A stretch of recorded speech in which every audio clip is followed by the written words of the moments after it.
I just want to do a quick addendum to the video about encryption. The type of encryption I'm talking about is on commercial public safety two-way radio systems. There's two types. There's strapped and unstrapped, or user selectable and non-user selectable. User selectable means they go to a channel, or they have a button on their radio, and they go to an encrypted mode as needed. You may see that, that's more of a channelization thing. They have a different channel that encrypts, or they have a button on top of their radio. That's kind of gone away for the most part. Most of the time what you'll see now is they'll just go to a full-time encrypted channel. There'll be no on-off options. The other type I'm talking about, you got the Donald Duck encryption, which basically is sideband-like encryption. That's what you'd hear in the analog days. And I think I have a monitor button on here. That worked out great, huh? I think it's right here. All my radios have monitor buttons, right? Maybe it's up here. That worked great. Let's try. There we go. The encryption in the 90s that we hear, it sounds like this. That's DES or AES or something like that on the analog system. So they'd be talking, you know, unit 2 dispatch. Go ahead, dispatch. Go on code. Okay. And then you'd hear. That's all you hear. And a little bit of a hiss at the end, like a screech, and you'd hear a lot of that. That was on the analog side of things, and of course the Donald Duck encryption. That's what you would hear. But we're talking about that's just a quick addendum to what I'm going to talk about. So for the most part, I'm referring to those types of encryption. But most encryption now is it's full time on whatever channel they're using. Thank you. So, got the laundry going, you know. I think of video ideas on Saturdays or Sundays, it seems. Today we're going to talk about encryption, and we're mostly going to talk about it on the way it works on primary police dispatch channel in the United States of America. We're not talking about the technology exactly and how it works and the detail behind it. And we're not talking about decoding it or transmitting or breaking any laws with it. We're just going to talk about somewhat the attitude of it. From watching police shows, from talking to people at that time, some history I know, to today, the different events that led up to it. We're not going to get political here or anything. So, first off, this is a Pro 91 scanner. In its somewhat original configuration, the battery case broke. This was my first real, good scanner. Radio Shack came out with this. I think it's technically a Uniden product of some type. Anyhow, this was, I think, their second trunk tracking scanner handheld. They had one that was like the BC235. Anyhow, I was just having some water because you know how it is when you first wake up. So this scanner here could only do two kinds of trunk systems actually. Type 1 and Type 2. And no, it's not diabetes. I don't remember which one was which. It's been a while. Anyhow, one type, I forgot which one, had dash numbers in it. Kind of like how the EDAC systems have. One, like Hartford, Connecticut still uses, or even parts of Florida still use it. So you had talk group 08-041, and that was, say, Police Dispatch 1. Then they migrated to this new type of talk group, which is all numbers, which is similar to what you see today in most trunking scanners. Talk group number 15 is Police Dispatch 1. Talk group number 20 is, Fire Dispatch. Anyhow, this scanner here could only work. It could only listen to the analog Motorola Type 1, Type 2 trunk systems. You had to program in all of the channels, control channels, all the voice channels. And a lot of times, we're very lucky in the New England area. We had a website called Scan Massachusetts that had this information. There was a website called Steve Johnson's Trunked website. And then there was a thing called trunkedradio.net, which had a lot of information. Trunkedradio.net or something similar eventually became what we know today as Radio Reference. But anyhow, what's funny about this radio is it'll track really good. It's all analog. And all I want to do is listen to the state police. Because I used to get really annoyed if I couldn't hear something. And in Massachusetts, the state police, they're a higher patrol agency, but they also act more like a sheriff's department would. Not serving paperwork or anything like that. They really don't transport prisoners or run a jail like a sheriff's department would.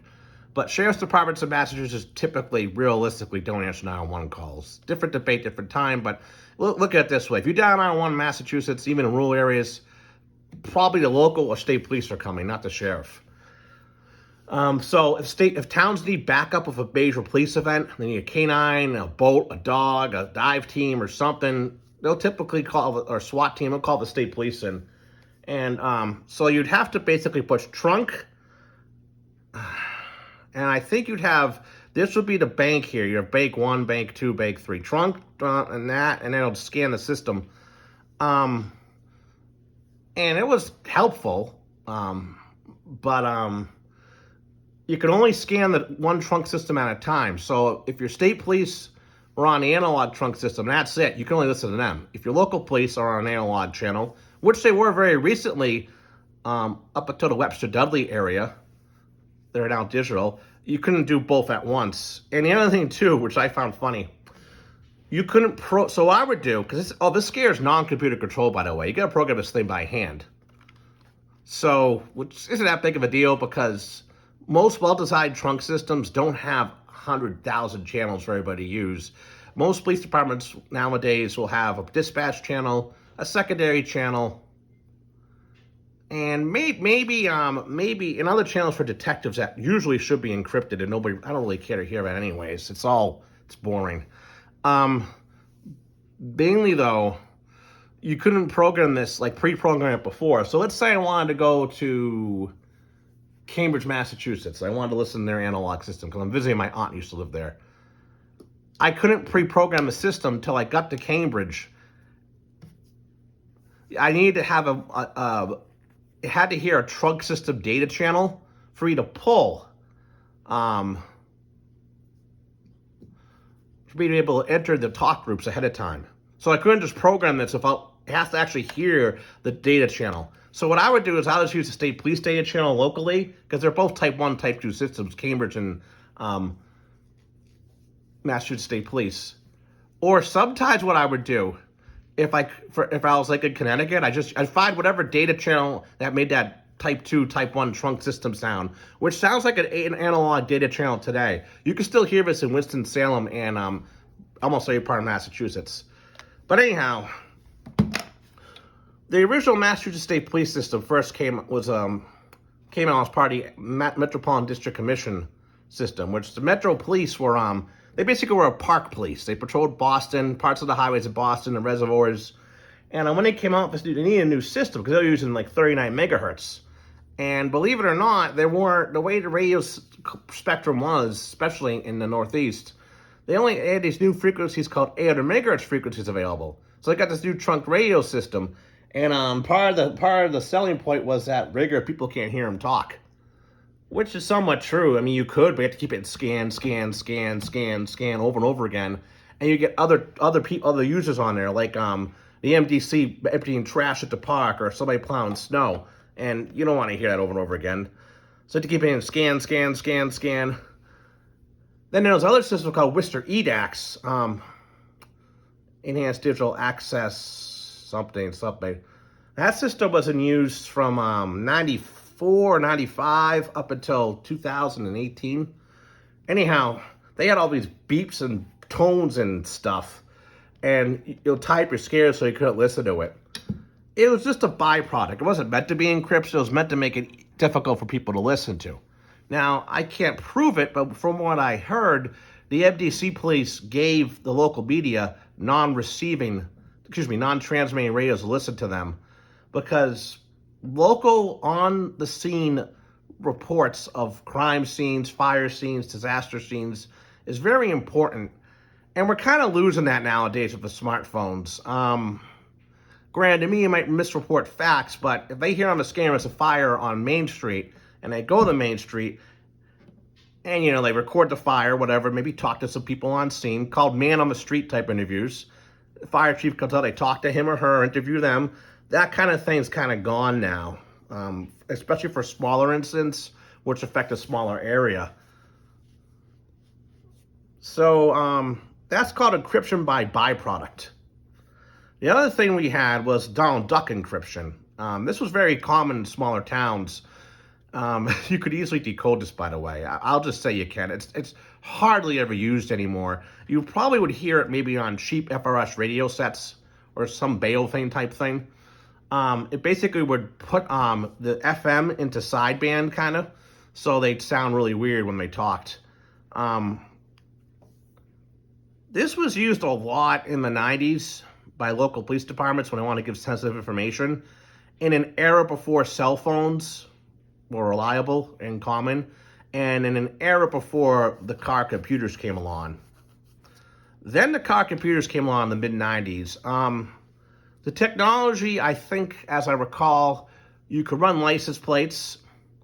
You could communicate back to the station via a chat box, similar to texting. And criminal information you could run also. So that kind of quieted down the airwaves too. And that remains true today.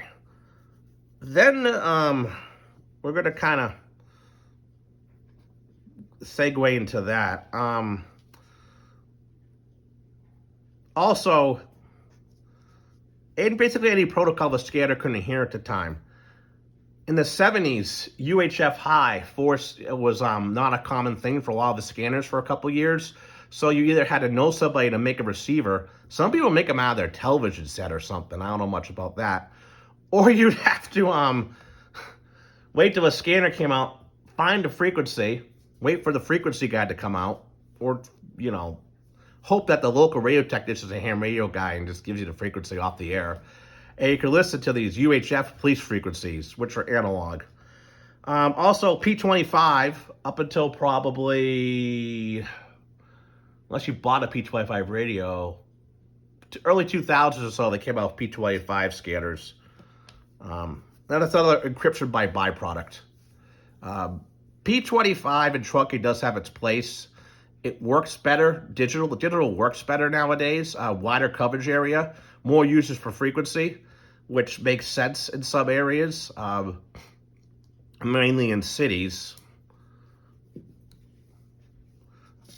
Then you had encryption on tactical and detective-only channels, which we're going to talk about that.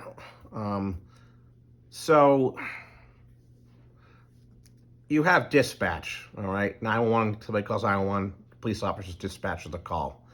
There's secondary TAC channels. Secondary TAC channels are more of a state police, large agency thing. More so down here in the South and in larger cities. Up north, they don't operate this way because the police departments are smaller and cover a smaller area. They may have 10 cars on the road at the most, these larger police departments, especially in Massachusetts. They'll stay on their dispatch channel for any incident. They don't move channels typically, unless it's a parade or a construction detail, you know, let the green car go, stop, let the blue car go, that kind of thing.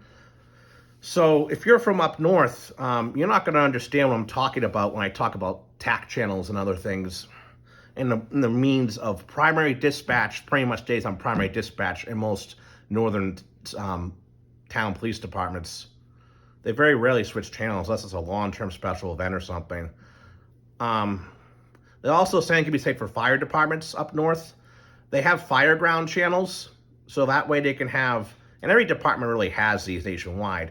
There's one channel for dispatch, and there's one channel for fireground operations. Most smaller Massachusetts fire departments stay on a dispatch channel because they're so small. I mean, there's nobody else coming in for the call, so it's just going to be them working at fire. But they do use fireground channels at larger events and stuff. That's a different discussion. That's all in the clear. So TAC channels, for our discussion, we're going to talk about mostly detective surveillance. They're watching a suspect, usually a drug suspect. He's over there, he's down there, he's up there. All right, okay, those channels should be encrypted, but that's what the general government wants you to think, that, you know, we're encrypting the police to protect those detectives and officer safety and all this. The detectives operate totally differently. They're on their own encrypted channel, usually doing surveillance. They're not answering 911 calls unless it's life or death. That's a totally separate thing. Those channels should be encrypted or not be accessible to the general public. And even if you can listen to them, you're not going to get any information. You're just not. You just know they're following somebody and watching them. That's it. That's it. And most of these criminals just don't care about the police, especially nowadays. You know, it's part of their business model to go to jail for a little bit. You know, that's just how it is. They're not law abiding. So we're going to go back a little bit to talk about the computers. So we're going to make a time frame here. Talking early 2000s. Early 2000s, we all know 9/11 happened. We're not going to debate that. That's not the point of this video. And people couldn't communicate clearly. Mainly the fire departments. And, well, that gets complicated. 9/11 was a big situation.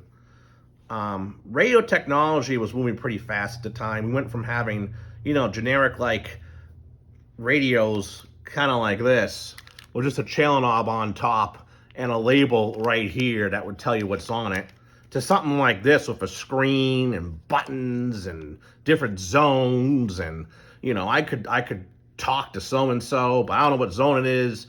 But so people couldn't communicate during 9/11, and now it's a big deal. So the federal government came up with something called the I don't know what it's called. I call them ITAC, but you can look up a radio reference. A nationwide, universal, typically analog, 800 megahertz, VHF, UHF, even some low band in there. Frequencies that should be in every radio that's capable of it. So in theory, I go to ITAC 1 and talk to everybody anywhere in the country on scene, simplex, or a temporary radio tower. So that came along. And then, of course, when there's money to be made, there's money to be made. Technology was improving after 9/11. We started seeing texting more, better phone networks like G1 networks or G2. It should be 2G networks. Of course, the iPhone and tablets and computers and more capacity and Wi-Fi.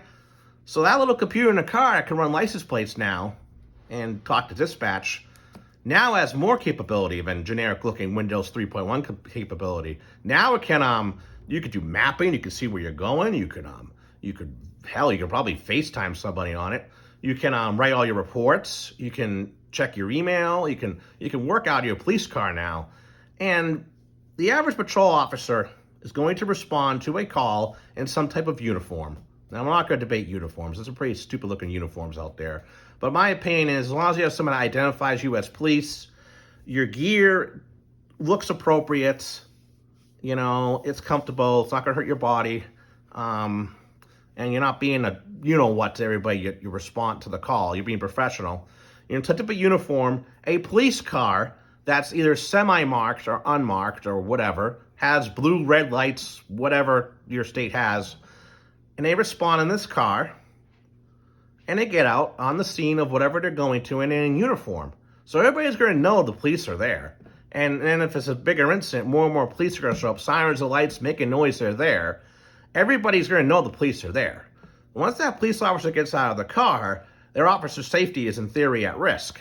Encrypting the main dispatch channel isn't going to do anything.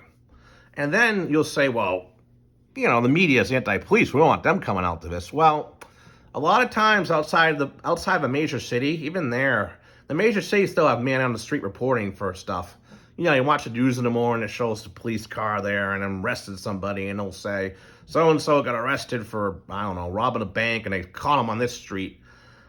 But in the local areas where the local paper's gone, pretty much gone, and everybody relies on canned press releases from a local police or fire department, and a lot of times local newspapers now will just try to credit or steal somebody else's photo for somebody on the scene and use a smartphone.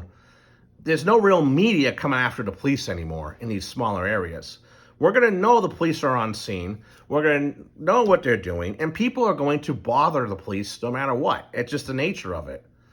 So encrypting the main dispatch channel isn't going to make them feel any safer. Well, then you'll say, well, what about privacy? What about privacy? Very few police officers really run over the air anymore. Very few. Most of that stuff's done via the computer, the secure computer. And depending on the state, criminal databases and license plate databases are getting more and more user-friendly for the computer user and the police car to use. So there's not much license plates being run over the air. Big cities like Worcester and Boston, they have their own, Worcester as an example, have their own license plate channel. That's what I call it. I never listened to it when it was in the clear. And all they do is run license plates over and over and information. That's encrypted, and that should be encrypted. Because realistically, you're not going to know or care if your neighbor got pulled over anyways. Most of the time what you hear in Northern Police Department dispatch channels, all right, I'm stopping 873 LK9. That's my old license plate. Who cares? It's inactive. He's going down at Coral Maple and Main Street. I'll be out with him. And that's it. That's all you'll hear. So unless you recognize your license plate, which I used to have my family's license plates memorized, but that's irrelevant now. Once caught my mom running through a stoplight. That was in the early 2000s. There's nothing going on. Most sensitive information is being done via that laptop, or they're calling in dispatch on the phone. Hot calls, which are a danger to our safety, active shooter, missing person, bailed out of a suspect car. The general public really should know about that. So for two reasons. One, they lock themselves in their house. And two, they don't go running around like a buffoon getting in the way inadvertently. Because somebody could get hurt. And we've all seen how police officers, some of them handle shootings. I mean, it doesn't matter anyways. If somebody's shooting in your neighborhood, you probably don't want to be outside filming it. But the other incident that really helped with this, so as we were talking about, Motorola, all these companies, technology improved, everything became cheaper, encryption became a better option. And then the privacy thing of the, we'll say 2010s, you know, you're at your bank and they say, oh, well, here's a letter, sir. What's the letter? Oh, your account has been breached. Oh, no. And, you know, and they do all this stuff. The general public wants their privacy. However, like I said, most police stuff's public record anyways. If somebody gets arrested, you're going to either hear about it from them or it's going to be published somewhere. You can look it up if you really want to do. Or if it's a high-profile crime, the media's going to be all over you. So that's irrelevant. I love it's that privacy thing. We want privacy. We want this. We want that. But keep in mind, the average patrol officer, they might run a license plate, get some information, write a report. Most of that's done on a laptop. And most of it's discreet enough where you're not going to hear it on the main dispatch channel. And most other major areas have encrypted or a separate license plate channel that no average person in the scanner listens to because it's boring and it ties up your radio. All of us know listen to the main dispatch channel. The other issue was 2020 issues with the police protests, and we're not going to really go into that. What was happening was on less, this is where things get flustered. So New York City Police Department still has an analog system. And, well, it's just, I've never encouraged this, but there's records of people, we'll just say, hacking into it and interfering with it during those riots. And now, riot's such a large event that, sure, one could gather intelligence on what the police are doing. But if you're in a riot and you're trying to hurt the police, just more police are going to come. I mean, it's such a large event. But anyhow, they had to write their security, so they're going P25 encrypted. Now, I'm pretty sure with P25, even non-encrypted, you can push radios out that don't have the proper, so you got the NAC, which is like a PL tone, and you got a UNID number, similar to MDC 1200. And I'm pretty sure that there's ways on that network to allow and disallow numbers, radio numbers. Sort of like if you block a phone call on your cell phone from, a spam number or something. It's something that the dispatch supervisor or radio tech would have to do, though. I don't think it can be done in real time. But that allows for some level of security, and I agree with that. But encrypting the whole New York City Police Department isn't going to help. But then again, New York City doesn't allow anybody, they don't allow, that's a different topic. So in 2020, we saw a lot of this anti-police stuff go down and all these riots and all this and that. And whether you believe in it, whatever, that's your choice. You have a right to believe what you want to believe. So they decided to go encrypted a lot of police departments. Charlotte-Mecklenburg Police used a secondary encrypted channel temporarily to deal with the situation, and all calls were put on that channel. That's reasonable. But main dispatch should be clear. That's my point. Your main dispatch should be in the clear. And it gives a false sense of security of officer safety. It's similar to carrying, now back to like a little slightly gun topic here. I mean, I believe police officers carry the highest capacity handgun they could comfortably carry and shoot. However, if you don't know how to properly shoot as a police officer, you're just dumping bullets downrange. It gives you a false sense of security. As a civilian, carry whatever you want. Carry the highest capacity gun you feel comfortable with. Me personally, whatever I feel comfortable with, I'm going to carry. And it's not so much a capacity thing. Because I'm probably not going to be engaging people anyways. But the issue really, it just comes down to, I personally think it's just a selling point and a false sense of security. And most of these departments that encrypt too.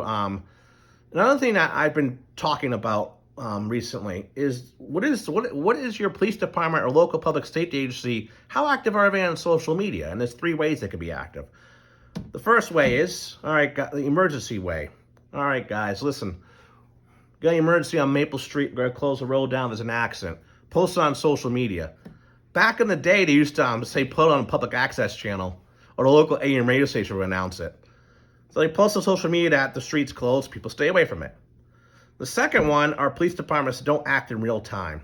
They won't talk about Main Street being closed. Nobody will do anything about it. There'll be no idea until you get down there. Non-real time stuff. And another thing too is we're gonna make a separate video about that, about emergency alerting systems for your phone, for your area police departments when something goes down. It all depends on who is in charge of releasing that information. If it's a busy dispatcher in a dispatch center, they might not have time. If it's some public relations person who works Monday through Friday, 9 to 5, and Sunday, they don't have time. These 2 categories of police departments usually release what I call canned press releases after. They're just boring, generic legal press releases. They're like, so-and-so arrested. It's almost verbatim a copy of the police officer's report with a couple of words added in to make it the syntax and grammar complete. The third type of police department or agency is one that basically they'll post what they're doing. All community-oriented stuff. But they might have a link to their police scanner or their frequencies. Transparency. They'll have community events with people. And they'll try to do real-time updates of an emergency that affects the public. Because that's why the police and fire exist. But once again, it all depends on the culture of that department. Does dispatch post the social media incident? Does a public relations guy do it? Does only the police chief authorize it? How does this work? Another thing, these incidents happen very fast, so a lot of times you won't be able to. This is what I personally think about encryption on the police side. I think we're going to see more of it. It's unfortunate. It's unfortunate. And I'm more interested in the hot calls, which is a LAPD term, where, officers are really working hard to stop a bad guy from hurting himself or somebody else, or they're looking for somebody. And I'm interested in local stuff, like there's an accident on Main Street, don't go that way. Or, there's a water main break or something like that. More local stuff. Stuff that your local media would usually cover. Another thing, too, is our police officers are getting younger. And depending on how they're raised, how the department operates, most aren't as community-oriented as they should be. And that's we're not going down that road. But now, fast forward to 2023. you got no more analog trunking lists to listen to for the most part in the country. You got very few analog channels left. The police are encrypted. You got to use the Unication G5 now or something similar because you got all these other issues going on. You just taken a hobby and made it from $150, probably $250 now, or to even $1 from a flea market, and now you've made it a $700 hobby. Online feeds are what a lot of people go to too. My online feed for my local fire department is all messed up. I don't control it, nor am I in charge of it. But they don't use the proper scanner, so it does simulcast skipping, so you get every other transmission. I mean, you'd be better off just take an analog scanner and have a dispatch one on there. But I just think that on the police side of things, and if the world of privacy and all that, I think that nationwide we're going to lose a lot of our police department dispatch channels, and that's just the way it is. And there's ways around that to deal with that, and I'll cover that in a separate video. But it's not what you think. We're not going to decode or encrypt anything. We're sure as hell not going to follow the police around, because I have better things to follow them around.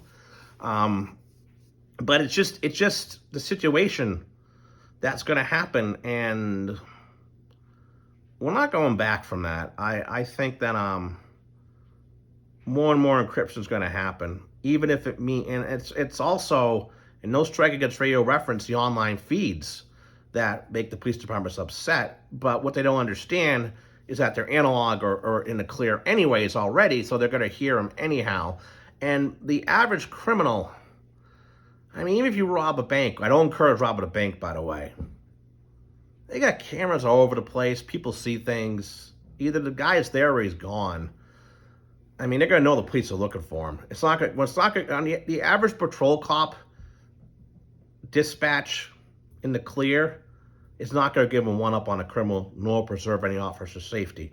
Now with SWAT, detectives, other specialized groups that the general public does usually deal with because they don't respond to 911 calls typically, yeah, they need to be encrypted and secured, and they need that for officer safety. But for the most part, the average patrol officer doesn't need encryption for officer safety. But it's just the way of the world. It's what's going to be happening. I mean, in Winston-Salem, the system has an analog backbone. It's very similar to the Massachusetts State Police system, what's left of the analog digital backbone. And it's going to be a place for something like this, the phase 2 type stuff. And it'll be interesting to see if they encrypt their police department or not full time. And it doesn't really matter on the politics on this. I've looked into this. There's really no Democrat, Republican, corruption, non-corruption. It doesn't really matter if they're encrypted or not. It's whoever the radio tech is, and whoever sells them it, and whoever the police chief or is in control of that department. That's just the way it is. And I still think listening to a live police scanner or police radio or this with an unencrypted dispatch channel could probably save somebody's life if they live in the area. Because that's happening in real time. There's no lag, there's no delay. We know down the street there's an incident going on. We know to stay away from there because it's dangerous. And that's the end of it. But the only problem with that is you have to listen 24/7, and it's not conducive to most people. Well, that's the end of this. Question, comments, anything like that. Just my thoughts on it, and that's how it's been. And hopefully I didn't ramble too long here, because I have a little index card here. I don't like type out a whole script here.